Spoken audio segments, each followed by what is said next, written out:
Hello friends, Varun Radhika latest review. വരുണിന് ജോലി കിട്ടിയതറിഞ്ഞ് ആറ്റുവാശ്ശേരിയിൽ എല്ലാവരും വലിയ സന്തോഷത്തിലാണ്. ദേവനാരായണൻ തിരുമേനി പറയുന്നു, മനസ്സിന് ഇപ്പോഴാണ് ഒരു സന്തോഷമായത്. രാധികയാണെങ്കിൽ വരുണിനോട് പറയുന്നു, ആദ്യത്തെ ശമ്പളം കിട്ടുമ്പോൾ ഒരു ടിൻ വിളക്കെണ്ണ മേടിച്ച് തരണം, എൻ്റെ കൃഷ്ണന് വിളക്ക് കത്തിക്കാനാ. വരുണും സന്തോഷത്തോടെ പറയാം, ഇടയ്ക്ക് എൻ്റെ ജീവിതം ഒന്ന് കൈവിട്ടു പോയതാ. നിങ്ങളെല്ലാവരും തന്ന ആത്മവിശ്വാസമാണ് എന്നെ തണ്ട് ഇവിടം വരെ കൊണ്ടെത്തിച്ചത്. എൻ്റെ വരുണേ, അധികം ആത്മവിശ്വാസമൊന്നും വേണ്ട. ആദ്യം ആ ജോലിയിലോട്ട് പ്രവേശിക്ക്, അവിടുത്തെ MD ആരാണെന്നൊക്കെ ഒന്ന് മനസ്സിലാക്ക്, എന്നിട്ട് മതിയല്ലോ. ആ എന്തൊക്കെയോ ഉറച്ച വിശ്വാസത്തോടെ വരുൺ പറയാം, ഇനി നമുക്കങ്ങോട്ട് തുടങ്ങാം, എല്ലാം തിരിച്ചു പിടിക്കാനുള്ള ശ്രമം. ഈശ്വരാനുഗ്രഹത്താൽ വരുണിനെല്ലാം സാധിക്കട്ടെ. ഈ സമയത്താണെങ്കിൽ സുകുമാരിയും പ്രിയയും കൂടെ പടം കാണാൻ പോയെന്ന് അവരുടെ പടം കൊള്ളാമെന്ന് അവർ തന്നെ അങ്ങ് പുകഴ്ത്തി പറയുക. എൻ്റെ മുത്തശ്ശി നോക്കിക്കോ, ഇന്നു മുതൽ സുകുമാരി എന്ന പേര് മലയാള സിനിമയിൽ നിറഞ്ഞു നിൽക്കും. അയ്യോ എൻ്റെ മോളെ, നിൻ്റെ പേര് കഴിഞ്ഞിട്ട് മതി എൻ്റെ പേരൊക്കെ. എത്ര പേരാ എൻ്റെ മോടെ അഭിനയത്തെക്കുറിച്ച് പുകഴ്ത്തി പറഞ്ഞത്. അയ്യോ മുത്തശ്ശി, അവരിങ്ങോട്ടൊന്ന് വന്നിരുന്നെങ്കിൽ എല്ലാവരുടെയും അഭിപ്രായം കൃത്യമായിട്ടൊന്ന് അറിയാമായിരുന്നു. ഞാൻ അപ്പോഴേ മോളോട് പറഞ്ഞതല്ലേ അവരുടെ കൂട്ടത്തിൽ നിൽക്കാമെന്ന്. അപ്പോൾ പിന്നെ ഓരോരുത്തരുടെ അഭിപ്രായം നമുക്കങ്ങ് നേരിട്ട് ചോദിക്കാമായിരുന്നല്ലോ. അയ്യോ അതൊന്നും പാടില്ല മുത്തശ്ശി, ഈ റിവ്യൂ കാണാൻ വരുന്ന ഓരോരുത്തരും നമ്മുടെ മുന്നിലെ വ്യക്തമായിട്ട് അഭിപ്രായം പറയില്ല. ഇനി അവർ പരസ്പരം പറയുന്നതാണ് ശരിയായ അഭിപ്രായം. പടത്തിലെ സഹപ്രവർത്തകർ രണ്ടുപേരും അങ്ങോട്ട് ചിരിച്ചുകൊണ്ട് ഓടി വരുന്നുണ്ട്. പ്രിയങ്ക ചോദിക്കുക, എടോ എങ്ങനെയുണ്ടോ നമ്മുടെ പടത്തെക്കുറിച്ചുള്ള അഭിപ്രായം? സൂപ്പറാണ് മാഡം, അടുത്ത കാലത്തൊന്നും ഇങ്ങനൊരു സബ്ജക്റ്റ് വന്നിട്ടേ ഇല്ല. പ്രിയങ്ക മാഡത്തിൻ്റെ അഭിനയത്തെക്കുറിച്ച് നല്ല അഭിപ്രായം, കുറച്ച് കൂടുതൽ പുകഴ്ത്തി പറഞ്ഞോടാ. നിങ്ങൾക്കൊക്കെ കിട്ടാനുള്ള പൈസ കിട്ടണ്ടേ, അത് മേടിച്ചോണ്ട് എളുപ്പം തടി തപ്പാൻ നോക്ക്. പക്ഷെ എൻ്റെ കൂടെ അഭിനയിച്ചവൾ അത്രയ്ക്ക് പോരാ. ജാട കാണിക്കാനാണെങ്കിൽ അവൾ വലിയ മിടുക്കിയ, പക്ഷെ സ്ക്രീനിൽ വന്നപ്പോൾ ഒന്നുമില്ല. നമ്മുടെ ഡയറക്ടർ എന്ത് പറയുന്നു? ഡയറക്ടർ വലിയ ഹാപ്പി അല്ലേ? പുള്ളിയെക്കുറിച്ച് എല്ലാവരും നല്ല അഭിപ്രായം പറയും. ഉടനെ സുകുമാരി, ഓ പിന്നെ നമ്മൾ കാശിറക്കാനും പേര് കൊണ്ടുപോകാൻ അവനും, അല്ലാതെ പിന്നെ അവനെ കൊണ്ട് എന്തിനു കൊള്ളാം. അപ്പോൾ മറ്റവൻ പറയുന്നു, ചില ആളുകൾക്ക് അഭിപ്രായ വ്യത്യാസം ഉണ്ടേ. ക്ലൈമാക്സ് ഒന്നും പ്രതീക്ഷിച്ച പോലെ വന്നില്ല, 1-2 ഡയറക്ടർമാർ പറഞ്ഞിരുന്നു.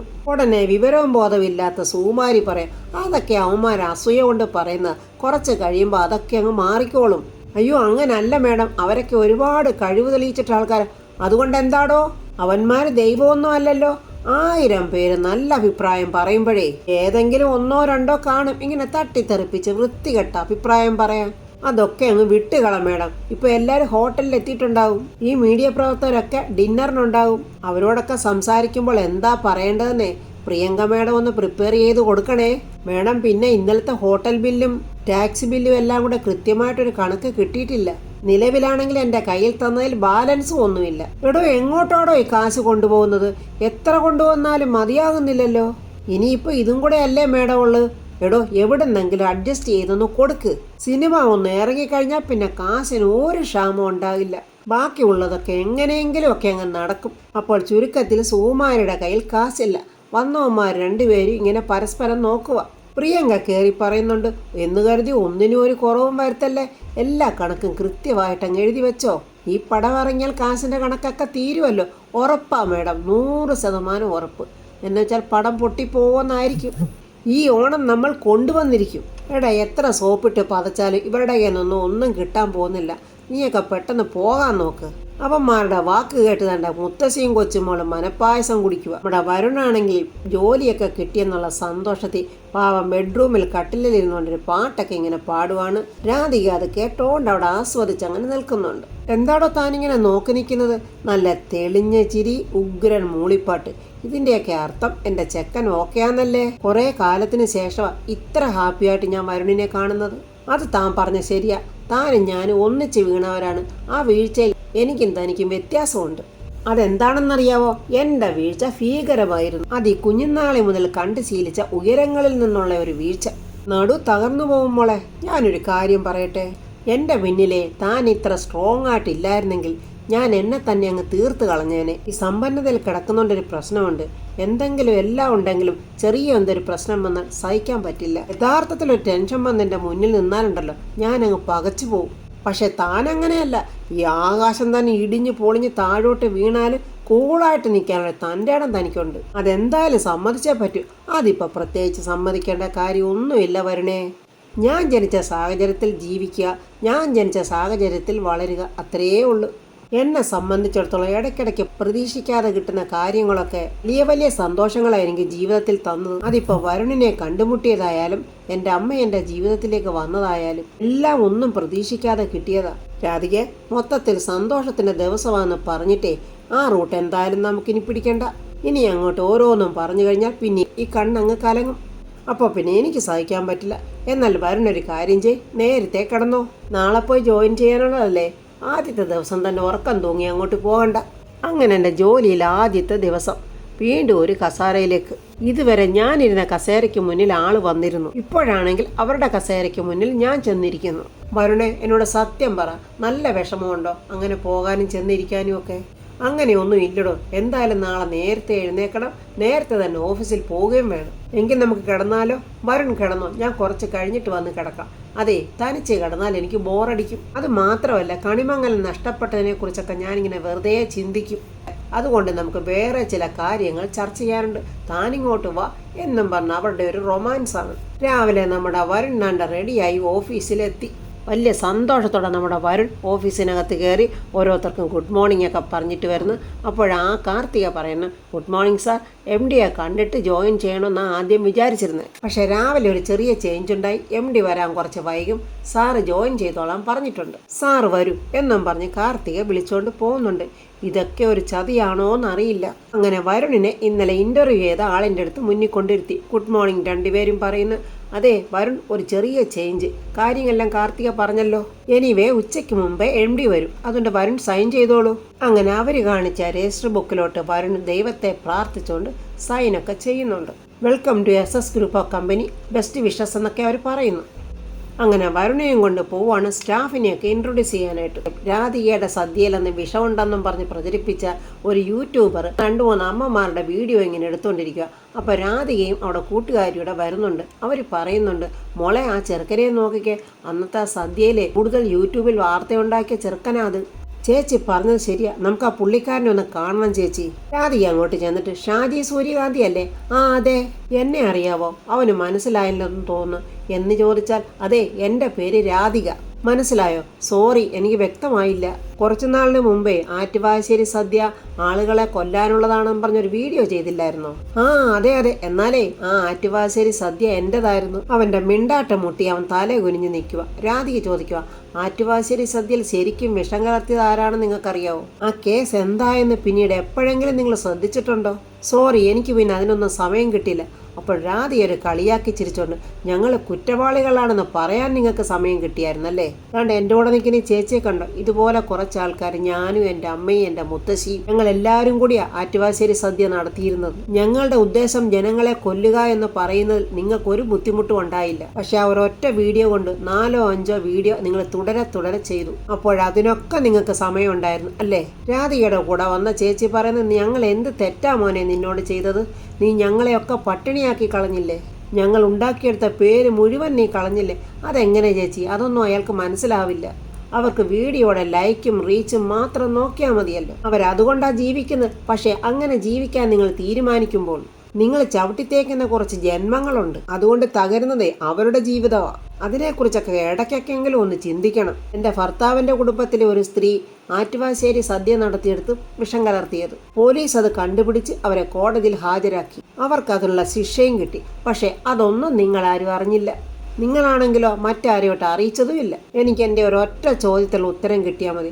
ഞാൻ കുറ്റവാളിയാണ്, എൻ്റെ കൂടെയുള്ളവർ കുറ്റവാളികളാണ്, ഞങ്ങളെ കൊല്ലാൻ ശ്രമിച്ചവരാണ് എന്നൊക്കെ പറഞ്ഞ് വീഡിയോ ചെയ്ത നിങ്ങൾ ഒരു വാക്ക് ഞങ്ങൾ നിരപരാധികളാണെന്ന് പറയാഞ്ഞത് എന്തുകൊണ്ടാണ്? നിങ്ങളുണ്ടാക്കിയ വീഡിയോ കണ്ടവരെ ഞങ്ങൾ ഇപ്പോഴും അതേ നിലയിൽ തന്നെ അല്ലേ കാണുന്നത്? അത് കാരണം ഞങ്ങൾക്കുണ്ടായത് ചെറിയ നഷ്ടമൊന്നുമല്ല. ഞങ്ങളുടെ കുറേ പേരുടെ പ്രതീക്ഷകൾ നഷ്ടപ്പെട്ടു. ചെറുതാണെങ്കിലും ഞങ്ങൾക്കൊരു മുടക്കുമുതലുണ്ടായിരുന്നു, അതും നഷ്ടപ്പെട്ടു. ഭക്ഷണപ്പൊതിയായിട്ട് ആളുകളുടെ അടുത്തോട്ട് ചെന്നപ്പോൾ പോലും അത് വാങ്ങിച്ച് കഴിക്കാൻ അവർ ഭയപ്പെടുന്നു. ഒന്നും ഞങ്ങളുടെ കുറ്റമായിരുന്നില്ല, അതൊക്കെ നിങ്ങളെപ്പോലുള്ളവരുടെ കുറ്റമായിരുന്നു. ഇപ്പം വേണ്ട ഈ ചേച്ചിമാരുണ്ടാക്കുന്ന പഞ്ചാമൃതത്തെക്കുറിച്ച് നല്ല ഗംഭീരമായിട്ട് നിങ്ങൾ പറഞ്ഞില്ലേ? നാളെ അതിലേതെങ്കിലും ഒരു കുറ്റവാളി ഏതെങ്കിലും ഒരു കുഴപ്പമുണ്ടാക്കിയാൽ പിന്നീട് ഈ 3 പേരെക്കുറിച്ച് നിങ്ങൾ എന്തായിരിക്കും പറയുന്നത്? നിങ്ങൾ വിളിക്കില്ലേ കൊലപാതകികളെന്ന്? അതും പോരാഞ്ഞിട്ട് ദൈവത്തിനെ പോലും ചതിച്ചവരെന്ന് പറയില്ലേ? എന്തോ കുറച്ച് മനസാക്ഷിയുള്ളവനാണെന്ന് തോന്നുന്നു. പെട്ടെന്ന് സോറി രാധിക, ഇതിനെക്കുറിച്ചൊന്നും ഇത്രയധികം ഒന്നും ഞാൻ ചിന്തിച്ചില്ലായിരുന്നു. നിങ്ങൾ പറഞ്ഞ സത്യമാണ്. വെറുതെ ഒരു വാർത്ത റിപ്പോർട്ട് ചെയ്താലും അതിൻ്റെ സത്യം തിരിച്ചറിഞ്ഞ് വരുമ്പോഴേ അത് കൊടുക്കുന്നതിനും ഞങ്ങൾക്ക് ബാധകമുണ്ട്. നിങ്ങളെ തിരുത്തണമെന്നൊന്നും ഞങ്ങൾ പറയുന്നില്ല. ഞങ്ങളുടെ സങ്കടം ആരോടെങ്കിലും ഒന്ന് പറയണ്ടേ, അതുകൊണ്ട് പറഞ്ഞു പോയതാ. അയ്യോ അങ്ങനെയല്ല, നിങ്ങൾ ഈ പറഞ്ഞതൊക്കെ എന്നെ തന്നെ തിരുത്താനുള്ളൊരവസരമാണ്. നിങ്ങൾക്ക് സംഭവിച്ചത് എന്താണെന്ന് ആളുകൾ തിരിച്ചറിയണം. അതിനുള്ള സത്യം ഞാൻ തന്നെ ബോധ്യപ്പെടുത്തി കൊടുക്കുകയും വേണം. വീഡിയോ ചെയ്തപ്പോൾ ഞാൻ തന്നെ ഒരു ശത്രുവിനെ പോലെ എന്തൊക്കെയോ പറഞ്ഞിട്ടുണ്ട്. അതിന് രാധിക എന്നോട് ക്ഷമിക്കണം. നിങ്ങളുടെ ആറ്റുവാശ്ശേരി സദ്യ തിരിച്ചു വരണം. അതിനുള്ള പ്രൊമോഷൻ ഞാൻ തന്നെ ചെയ്യും. താങ്ക്സ് രാധിക, എനിക്ക് നല്ലൊരു തിരിച്ചറിവ് തന്നതിന്. വീണുപോയ ആറ്റുവാശ്ശേരി സദ്യ നമ്മൾ പൊക്കിയെടുത്ത് തിരിച്ചു കൊണ്ടുവന്നിരിക്കും. അതിനി നോ ഡൗട്ട് എന്നൊക്കെ ആ ചെറുക്കൻ ഉറപ്പ് കൊടുക്കുന്നുണ്ട്. നമ്മുടെ വരുൺ SS ഗ്രൂപ്പിലെ ഓരോ സ്റ്റാഫിനെയും പരിചയപ്പെടുവാണ്. അതിലൊരുത്തൻ പറയുന്നുണ്ട്, വരുൺ സാറിനെ എനിക്കറിയാം, ഇതിന് മുമ്പ് നമ്മൾ പരിചയപ്പെട്ടിട്ടുണ്ട്. സോറി, എനിക്ക് അത്രയ്ക്ക് അങ്ങോട്ട് ഓർമ്മ കിട്ടുന്നില്ല. ഇപ്പോഴാ സംഭവമൊക്കെ അയാൾ പരിചയപ്പെടുത്തി കൊടുക്കുന്നുണ്ട്. ഒരു 2-2.5 വർഷം മുമ്പ് എൻ്റെ ഒരു ഫ്രണ്ട് അവിടെ വെച്ച് സാറിനെ പരിചയപ്പെടുത്തിയത് അപ്പോൾ വരുണിന് ഓർമ്മ വരുന്നുണ്ട്. അയ്യോ, ഞാൻ അന്ന് വേറൊരു പൊസിഷനിലായിരുന്നു. അതൊക്കെ സാരമില്ല സാറേ, ജീവിതം തരുന്ന പാഠം അതൊക്കെ നമ്മൾ പഠിക്കണം. സാർ എല്ലാവരെയും പരിചയപ്പെട്ടോ? ഏകദേശമൊക്കെ. 2-3 ദിവസം കഴിയുമ്പോഴേക്കും കാര്യങ്ങളൊക്കെ വ്യക്തമായിട്ട് മനസ്സിലാക്കാം. ഇന്നത്തെ ഒരു പരിചയപ്പെടലിനും സംസാരത്തിനും അല്ലാതെ പിന്നെ നമുക്ക് സംസാരിക്കാനോ ഒന്നും അവസരം കിട്ടിയെന്ന് വരില്ല. അങ്ങനെയൊക്കെ അയാൾ വരുണിനോട് പറഞ്ഞുകൊണ്ടിരിക്കുമ്പോൾ കാർത്തിക വന്ന് പറഞ്ഞ്, വരുൺ സാർ MD എത്തിയിട്ടുണ്ട്. അല്ല, ഇത്ര പെട്ടെന്ന് എത്തിയോ? അതൊട്ടും പ്രതീക്ഷിക്കാൻ പറ്റാത്തൊരു സംഭവമാണ്. ചിലപ്പോൾ മിന്നലടിക്കുന്ന പോലെ എളുപ്പമെന്ന് വരുന്നത് അല്ലേ അരുൺ സാറേ എന്ന് പറയുമ്പോൾ അരുൺ പറഞ്ഞു, എന്നാലേ വരുൺ സാറിനെ കൊണ്ടുപോയി മിന്നലടിപ്പിച്ചിട്ട് വാ. അങ്ങനെ വരുൺ എൻ്റെ MDയെ കാണാൻ വന്നിരിക്കുവാണ്. ഇനിയാണ് സസ്പെൻസ്. എന്തോ അതിനകത്ത് കയറിയപ്പോഴേ ഒരു പന്തികേട് മണക്കുന്നുണ്ട്. വരുണിൻ്റെ ഫയലാണ് അവർ നോക്കിക്കൊണ്ടിരിക്കുന്നത്. ഫയൽ നോക്കിയിട്ട് നല്ല അഭിപ്രായമൊക്കെ അവൾ പറയുന്നുണ്ട്. പക്ഷേ ഇതുവരെയും വരുണിനെ തിരിഞ്ഞു നോക്കിയിട്ടില്ല. ഉത്തരവാദിത്തപ്പെട്ട ചെയറുകളിലേക്ക് അതാത് ആൾക്കാരെത്തുമ്പോഴാണ് ആ സ്ഥാപനം ഉയരങ്ങളിലോട്ട് കുതിക്കുന്നത് എന്നൊക്കെ അവൾ അഭിപ്രായം പറഞ്ഞുകൊണ്ടിരിക്കുക. ഇനി എപ്പോഴാണോ അവളൊന്ന് തിരിയാൻ പോകുന്നതെന്ന് മാത്രം അറിയില്ല. അപ്പോൾ അവിടെ നിൽക്കുന്ന സാറ് പറയുന്നുണ്ട്, മേഡം ഇതാണ് വരുൺ. US പഠിച്ചതെവിടെ എന്ന് ചോദിച്ചുകൊണ്ടാണ് സോന തിരിയുന്നത്. സോനയെ കണ്ടതും വരുണിൻ്റെ നല്ല ജീവനങ്ങ് പോയി. റോഡിൽ വെച്ച് മര്യാദയായിട്ട് കാണിച്ച സോനയെ വരുൺ കൈക്ക് പിടിച്ച് അവിടെ ചെവിക്കുറ്റിക്ക് അടിച്ചതൊക്കെ അവളിങ്ങനെ ഓർക്കുക. സകല പ്രതീക്ഷകളും അസ്തമിച്ചെന്ന് മനസ്സിലാക്കിയ വരുൺ ഒന്നും മിണ്ടാതെ ഇങ്ങനെ നിൽക്കുക. ഇവിടെ എന്താ നടക്കുന്നതെന്ന് മനസ്സിലാകാതെ ആ മാനേജരും ആ കാർത്തികയെ ഇങ്ങനെ നോക്കി നിൽക്കുക. സോന ആ ചെയറിൽ നിന്ന് ചാടി എണീറ്റ് യു എന്ന് ചോദിച്ചിട്ട്, മിസ്റ്റർ ജഗന്നാഥൻ, ഇവനെയാണോ എല്ലാവരും ഇവിടെ ചേർന്ന് സെലക്ട് ചെയ്ത് വെച്ചിരിക്കുന്നത്? ഇവനാണോ ഇൻ്റർവ്യൂവിൽ ഗംഭീരമായിട്ട് പെർഫോമൻസ് ചെയ്തത്?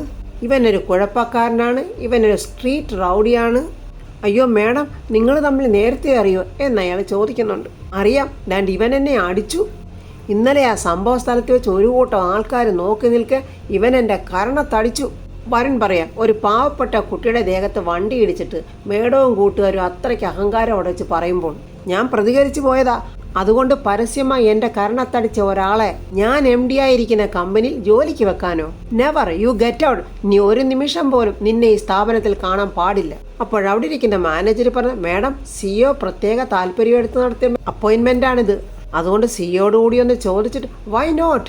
ഞാൻ പറയാം, നല്ലവനായി തിരഞ്ഞെടുക്കപ്പെട്ട ഒരു ക്രിമിനൽ ഡ്യൂട്ടി ചെയ്യുന്നതിന് മുമ്പ് തന്നെ ഞാൻ പിരിച്ചുവിട്ടെന്ന് ഞാൻ പറഞ്ഞോളാം എന്നും പറഞ്ഞാൽ സോന ഫോൺ എടുത്ത് ആർക്കോ വിളിക്കുന്നുണ്ട്. അവൾ ആ സിയോയ്ക്കാണെന്ന് തോന്നുന്നു വിളിക്കുന്നു. നല്ല അഭിപ്രായ വ്യത്യാസം കൊണ്ട് പറയുന്നതിലും തോന്നുന്നു അവിടെ ആക്ഷനൊക്കെ കണ്ടിട്ട്. അവൾ പറഞ്ഞൊന്നും സിയെ അംഗീകരിച്ച മാതിരി തോന്നുന്നില്ല അവിടെ എക്സ്പ്രഷൻ കണ്ടിട്ട്. അങ്ങനെ തോറ്റ് പിൻവാങ്ങി വരുവാണെന്ന് തോന്നുന്നവൾ. അപ്പോൾ ഫ്രണ്ട്സ്, വരുൺ അവിടെ ജോലിക്ക് കയറുകയും ചെയ്യും. ഈ സോനയാട്ടിന് ഏറ്റുമുട്ടുകയും ചെയ്യും. സോനയുടെ അഹങ്കാരം വരുൺ ആ ഓഫീസിലിട്ട് തീർക്കുകയും ചെയ്യും.